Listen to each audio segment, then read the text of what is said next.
Independence Hall of Korea, Central America, and Caribbean Korean Language School Association cooperate to strengthen history education for overseas Koreans. The Independence Hall of Korea and the Central America and Caribbean Korean Language School Association have signed a business agreement to foster the ethnic identity of overseas Koreans and will actively support overseas history education. This agreement was made to mark the 80th anniversary of Korea's liberation and focuses on systematically teaching the history of Korea's independence movement to overseas Koreans in the Central America and Caribbean region, particularly commemorating the 120th anniversary of Korean immigration to Mexico.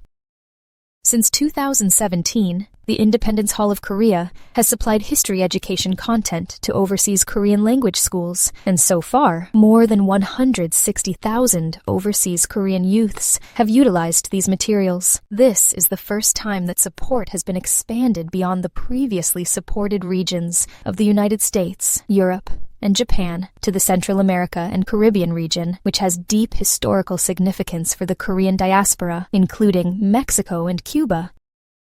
Through this agreement, approximately 1,300 second-generation Koreans in 24 Korean language schools across 11 countries, including Mexico, the Dominican Republic, Guatemala, and Cuba, will receive educational materials that embody the spirit of the provisional government of the Republic of Korea and the independence movement. Each school will use this content to conduct its own history classes, giving the youth an opportunity to reflect on the values and significance of the independence movement.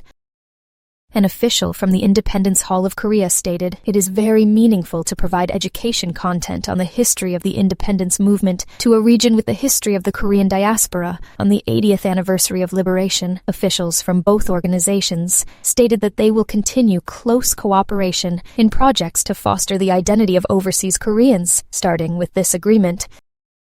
This support is expected to be a great help for overseas Koreans to not lose their Korean identity and to understand the values of freedom and peace by inheriting the noble spirit of the independence movement. Attention is focused on how the cooperation between the Independence Hall of Korea and the Central America and Caribbean Korean Language School Association will positively impact history education for overseas Koreans.